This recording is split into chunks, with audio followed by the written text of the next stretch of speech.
Video like जरूर कर लीजिए और ऐसे वीडियो लगातार फ्री में पाने के लिए चैनल को तुरंत सब्सक्राइब कर लीजिए और बेल आइकन को जरूर टैप कर लीजिए ताकि आगे भी सारे वीडियो आपको मिलते रहे। यूट्यूब में फॉलो करते हैं तो प्लीज ये वाला फ्री टेलीग्राम चैनल जरूर ज्वाइन कर लीजिएगा। सारे नोटिफिकेशन सारे अपडेट यहीं पे आते हैं, ध्यान रखिए।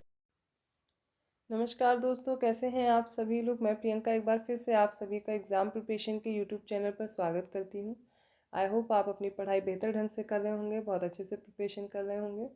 तो जैसा कि यूपी पीसीएस प्री एग्ज़ाम के लिए हम लोग टॉप 1000 क्वेश्चन की सीरीज़ कर रहे हैं, जिसमें ज्योग्राफी के काफ़ी क्वेश्चंस मैंने कराए हुए हैं और अब हम लोग साइंस के क्वेश्चन देख रहे हैं। ये क्वेश्चंस वैसे हैं जो आपके लेटेस्ट ट्रेंड और पैटर्न को फॉलो करते हुए बनाए गए हैं। एक एक प्रश्न आपके एग्ज़ाम के पॉइंट ऑफ व्यू से इम्पॉर्टेंट है, तो ध्यान से पूरा वीडियो देखिए। आपका जो भी स्कोर रहे कमेंट करके ज़रूर बताइएगा।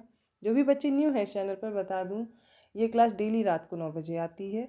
इसके साथ साथ आप देखेंगे दोपहर 1 बजे जीएस के लिए क्लास आती है, दोनों करते रहिए। चलिए आज के प्रश्नों को स्टार्ट करते हैं। तो 20 प्रश्न हमने इस सीरीज़ के सॉल्व किए थे, क्योंकि एक एक क्वेश्चन मैं अच्छे से एक्सप्लेन कर रही थी, तो थोड़ा वक्त लग रहा है, पर ध्यान से देखिए, ऐसे ही प्रश्न आपको एग्ज़ाम में भी मिलेंगे। तो 21 क्वेश्चन है, पर्वतारोही द्वारा ऊंचे पहाड़ों पर चढ़ते समय अपने साथ ऑक्सीजन सिलेंडर ले जाने का उचित कारण क्या है। पहला तो स्टेटमेंट है घुटन से बचने के लिए, सफोकेशन से बचने के लिए। सेकंड स्टेटमेंट है ऊंचाई अधिक होने पर वायु विरल होती जाती है, अर्थात air becomes thinner at higher altitudes. बताना है कौन सा स्टेटमेंट आपको करेक्ट दिया गया है। ये आपको कुछ ऑप्शंस दिए गए हैं, तो इसका राइट आंसर हो जाएगा ऑप्शन सी। दोनों ही स्टेटमेंट करेक्ट दिए गए हैं कि घुटन से बचने के लिए ऑक्सीजन सिलेंडर ऊपर ले जाया जाता है, क्योंकि ऊपर बढ़ने पे आप देखेंगे हायर अल्टीट्यूड पे वायु विरल होती जाती है और ऑक्सीजन लेवल आप देखेंगे वहाँ पर डाउन हो जाता है, तो इसलिए घुटन से बचने के लिए ऑक्सीजन सिलेंडर ले जाए जाते हैं। तो अगला प्रश्न है निम्नलिखित में से कौन सा सही है स्टेटमेंट। प्रथम स्टेटमेंट है वायु गैसों का मिश्रण है। सेकंड है वायु सिर्फ एक पदार्थ है। और थर्ड है वायु तरल गैसों का मिश्रण है। बताना है कौन सा ऑप्शन करेक्ट दिया गया है। देखिए, इसमें आप देखेंगे तो पहला ही स्टेटमेंट करेक्ट है कि air is a mixer of gases. ये बहुत सारी गैसों का मिक्सर है।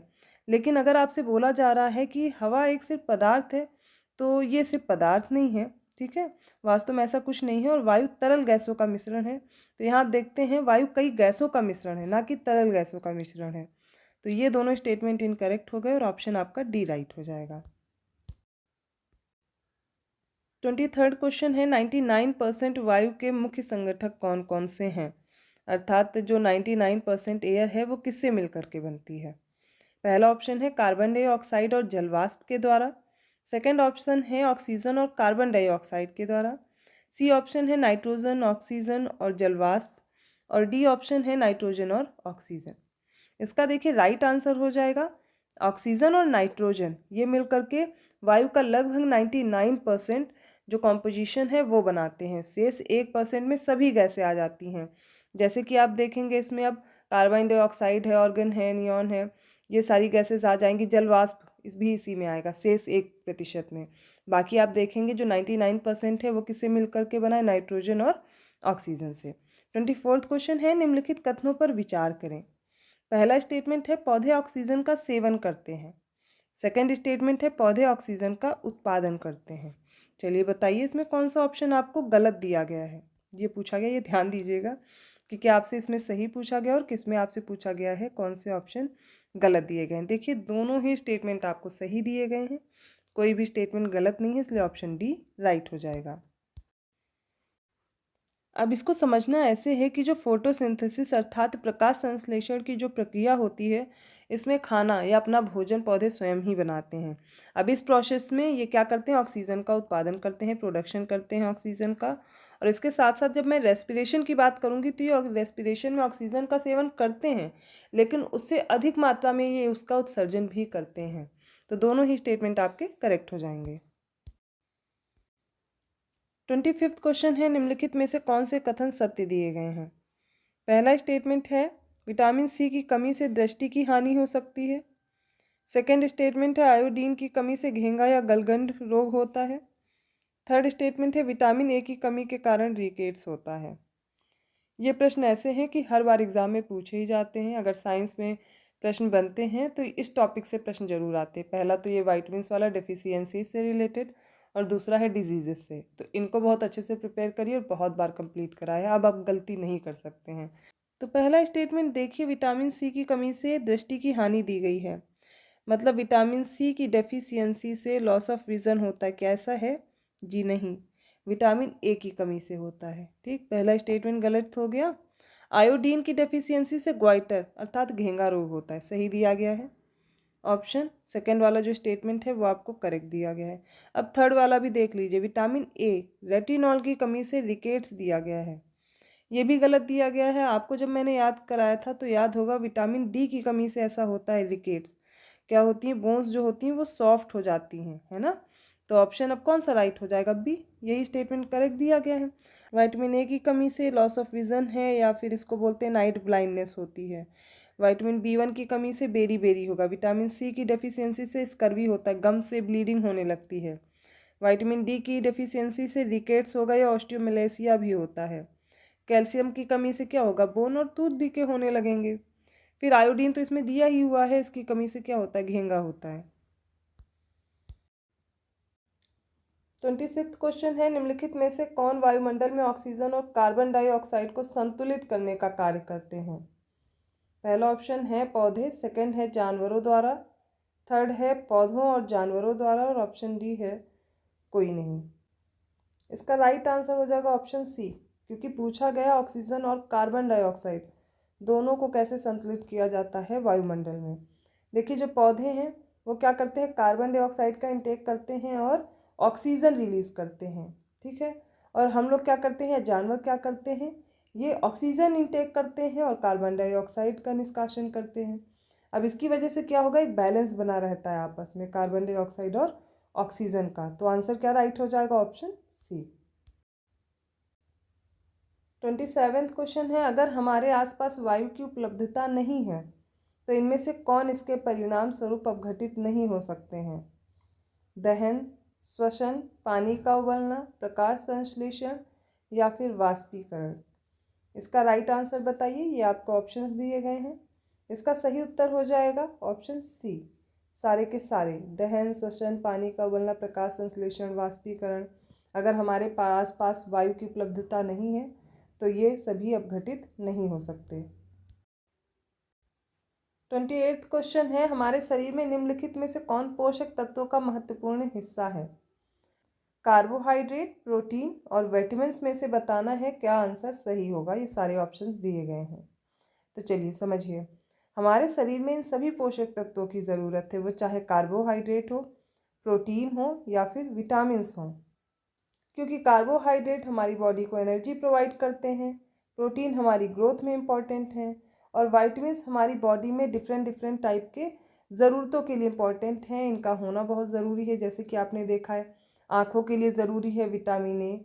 विटामिन बी की वजह से आप देखेंगे हमारी जो एनीमिया और ये सारी डिजीज़ेस होती ये नहीं होंगी। किलोसिस पढ़ा आपने, एनीमिया पढ़ा है, बेरी बेरी पढ़ा है।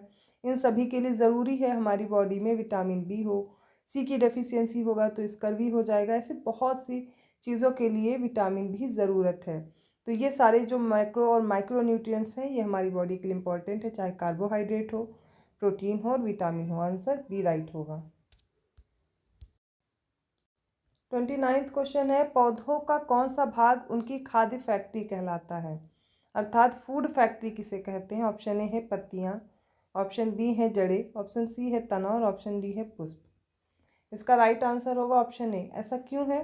क्योंकि देखिए, जो फोटोसिंथेसिस की प्रक्रिया होता है तो जो ये पत्तियां हैं यही सनलाइट अब्जॉर्ब करती हैं और इनमें प्रेजेंट होता है क्लोरोफिल, जिसकी वजह से खाना बनता है। तो ये क्या करता है? सनलाइट को अब्जॉर्ब करने का काम करती हैं पत्तियां, और इसीलिए इन्हें फूड फैक्ट्री कहा जाता है, क्योंकि भोजन का निर्माण होता है यहाँ पर। ऑप्शन ए राइट हो जाएगा। अगला प्रश्न है, पौधों के निम्नलिखित में से किस भाग में प्रकाश संश्लेषण होता है? तना, पुष्प, जड़ें या फिर पत्तियों में? तो अभी मैंने इसका उत्तर बताया था, और इसका राइट आंसर हो जाएगा तने और पत्तियों में। 1 और 4 ऑप्शन सी राइट है, ठीक है। तो तने के भाग में और पत्तियों में तो आपको पत्तियां ही याद रखनी, ठीक है। इनके द्वारा प्रकाश संश्लेषण अर्थात फोटोसिंथेसिस होता है, जिसके द्वारा पौधे अपना भोजन बनाते हैं। 31वां क्वेश्चन है, सही कथन की पहचान करनी है। पहला स्टेटमेंट है प्रकाश संश्लेषण द्वारा शैवाल भी अपना भोजन तैयार कर सकते हैं। सेकंड स्टेटमेंट है पौधे प्रकाश संश्लेषण की प्रक्रिया के माध्यम से कार्बोहाइड्रेट का संश्लेषण करते हैं। बताइए इनमें से कौन सा ऑप्शन आपको करेक्ट दिया गया है। ये आपके ऑप्शंस दिए गए हैं। देखिए इसमें दोनों ही स्टेटमेंट आपको करेक्ट दिए गए हैं कि शैवाल में भी अर्थात एल्गी में भी फोटोसिंथेसिस होता है जिसके द्वारा वे अपना भोजन बनाते हैं। नेक्स्ट है कि पौधे प्रकाश संश्लेषण की प्रक्रिया से जो अपना भोजन बनाते हैं वो कार्बोहाइड्रेट बनाते हैं। दोनों ही स्टेटमेंट करेक्ट है। अक्सर करके आपने तालाबों या जहाँ पर भी पानी वगैरह आपने भरा देखा होगा, इन सब जगहों पे आपने ग्रीन पैचेस देखे होंगे, वो एल्गी होते हैं। और ये क्या करते हैं, इनमें एल्गी में देखते हैं आप ग्रीन कलर दिखता है ना, तो ये किस वजह से होता है, इसमें क्लोरोफिल प्रेजेंट होता है। क्लोरोफिल है तो फोटोसिंथेसिस होगा। ठीक है, तो एल्गी में भी फोटोसिंथेसिस होता है। बहुत जगह आप देखते हैं जहाँ पर आपको पत्तियाँ ना दिखती पेड़ पौधों में, जैसे कि अभी हमने पिछला क्वेश्चन डिस्कस किया था जिसमें आपने बताया था कि पौधे में तने के भाग और पत्तियों से फोटोसिंथेसिस होता है। ऐसा मैंने क्यों कहा, देखिए जो रेगिस्तानी क्षेत्र होते हैं वहाँ पर पत्तियाँ कन्वर्ट हो जाती हैं कांटों में, वहाँ पे पत्तियाँ नहीं रह जाती क्योंकि ट्रांसपिरेशन के जरिए से फिर बहुत ज़्यादा वाटर लॉस हो जाएगा, पानी की कमी आ जाएगी पौधों में। तो पानी की कमी होने से बचने के लिए क्या करते हैं, इनकी जो पत्तियाँ होती हैं वो कांटों में परिवर्तित हो जाती हैं। तो तने काम करते हैं प्रकाश संश्लेषण का, उनमें प्रेजेंट होता है क्लोरोफिल। इस तरीके से चीज़ें आप प्रिपेयर करिए। 32वां क्वेश्चन है निम्नलिखित में से कौन से स्टेटमेंट आपको गलत दिए गए हैं। देखिए, हरे रंग की पत्तियों के अलावा अन्य पत्तियों में भी क्लोरोफिल होता है, पहला स्टेटमेंट है। सेकंड स्टेटमेंट है पत्तियों में स्टार्च की उपस्थिति प्रकाश संश्लेषण की घटना को इंगित करती है। बताइए कौन सा कथन गलत पूछा गया है। ऑप्शन इसमें से राइट हो जाएगा डी, कोई भी स्टेटमेंट गलत नहीं है।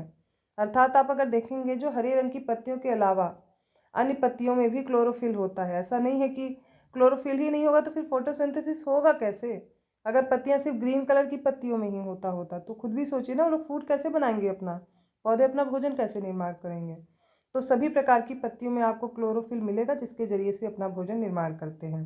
और स्टार्च कार्बोहाइड्रेट का एक फॉर्म है, इसी फॉर्म में क्या होता है पौधे अपना भोजन बनाते हैं। तो स्टार्च अगर प्रेजेंट है तो इससे पता चलता है कि फोटोसिंथेसिस की प्रक्रिया इसमें हुई है। तो ऑप्शन डी राइट हो जाएगा। 33वां क्वेश्चन है निम्नलिखित कथनों पर विचार कीजिए और फिर बताइए जो ऊपर दोनों कथन दिए गए हैं इनमें से कौन से सही हैं। तो पहला स्टेटमेंट देखिए, plant have the ability to absorb nitrogen in its gaseous form from the air. अर्थात कहा जा रहा है पौधों में ऐसी क्षमता होती है कि जो वातावरण में गैस उपलब्ध होती है नाइट्रोजन की, उसे अवशोषित कर लेते हैं। सेकेंड स्टेटमेंट है पौधों को अपनी वृद्धि के लिए शायद ही नाइट्रोजन की आवश्यकता होती है, अर्थात plants hardly need any nitrogen for their growth. बताना है कौन से स्टेटमेंट सही हैं। यहाँ पर दोनों ही स्टेटमेंट आपको सही नहीं दिए गए, इसलिए ऑप्शन डी करेक्ट हो जाएगा। देखिए अब समझना आपको ये है कि पौधों को नाइट्रोजन की आवश्यकता होती है।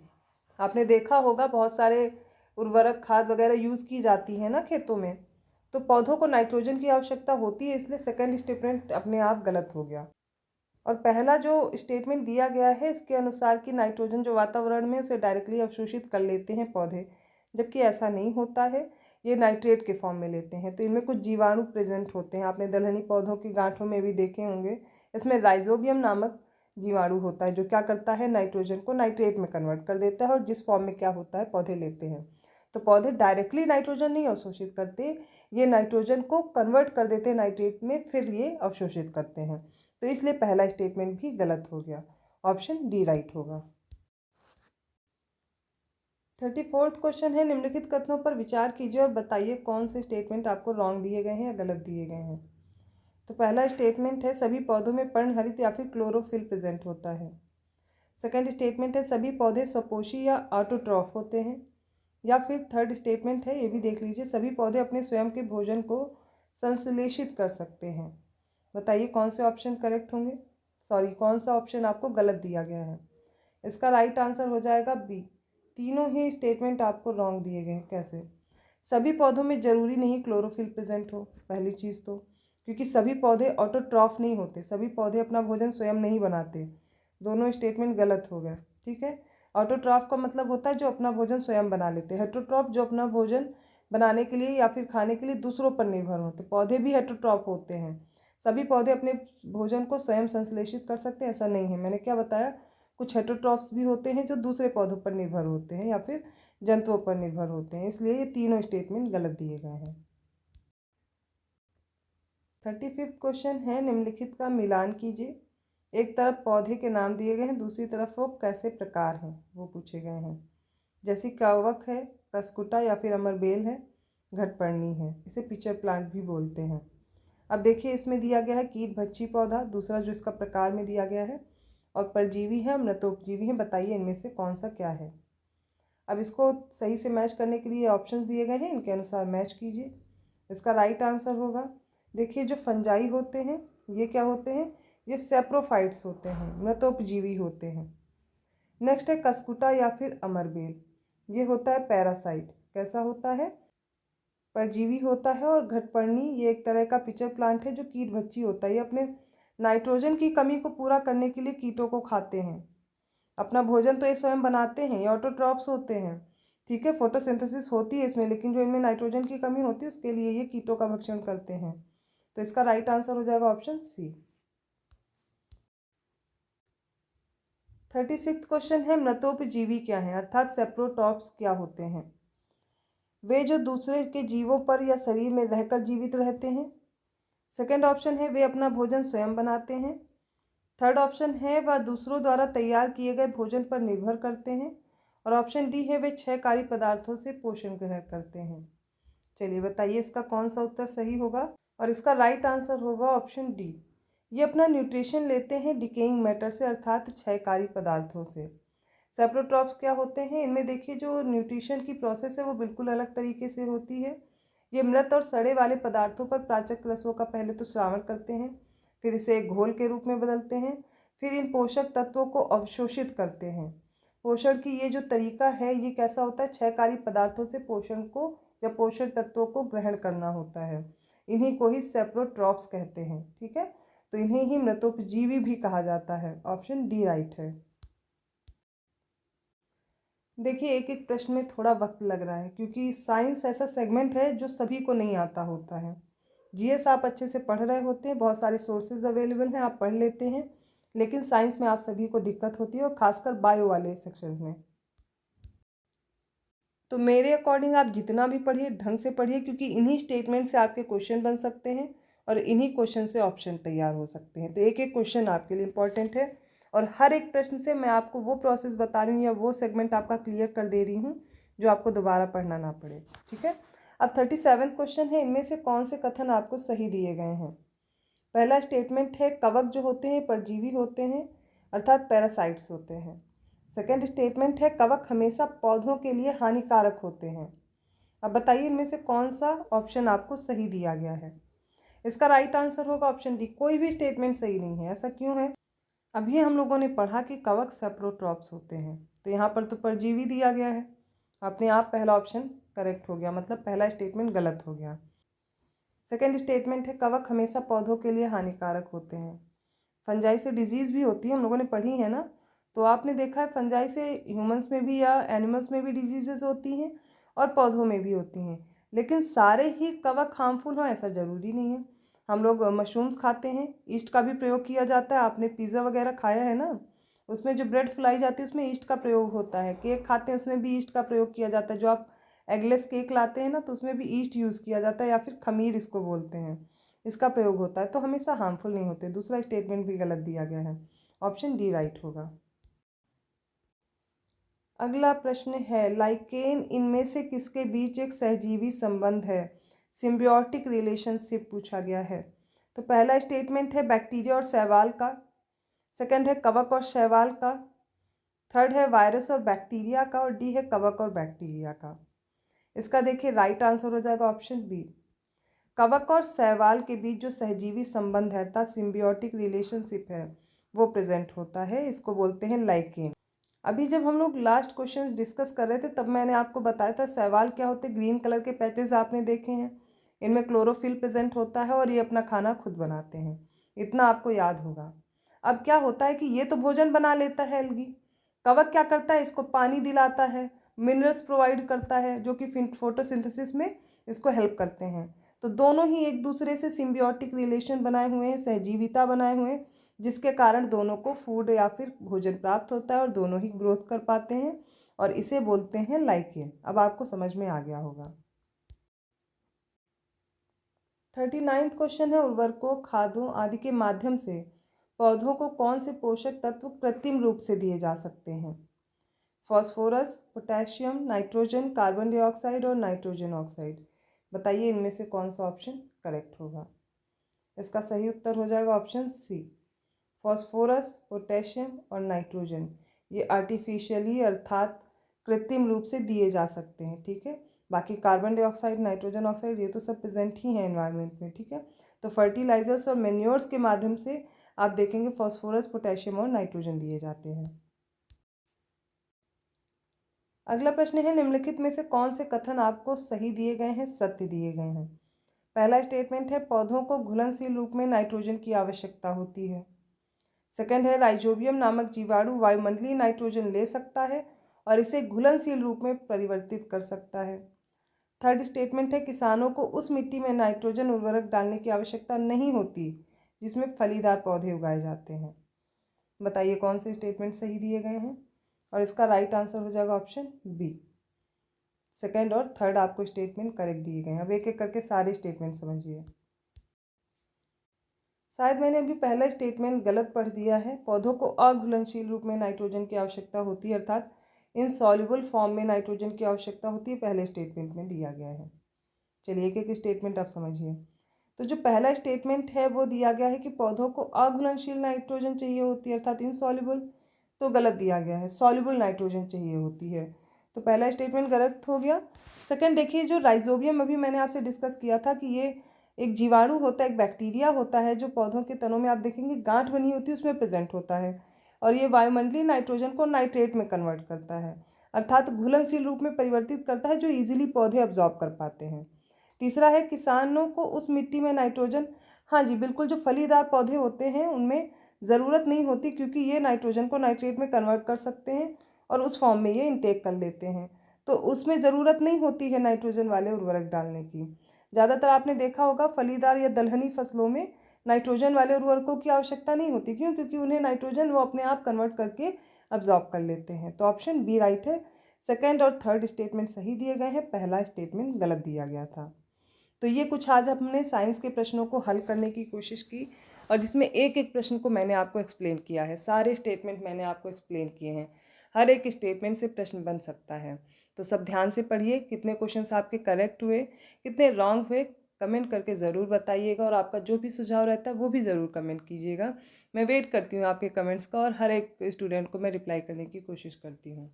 अगर वीडियो अच्छा लगा तो प्लीज़ लाइक कीजिए, चैनल को सब्सक्राइब कीजिए और लोगों को शेयर करते रहिए। अगर आप अभी तक वीडियो देख रहे हो और अभी तक चैनल नहीं सब्सक्राइब किया है तो प्लीज़ सब्सक्राइब ज़रूर कर दें। मैं मिलती हूँ ऐसे ही और क्वेश्चन के साथ नेक्स्ट वीडियो में, तब तक के लिए धन्यवाद।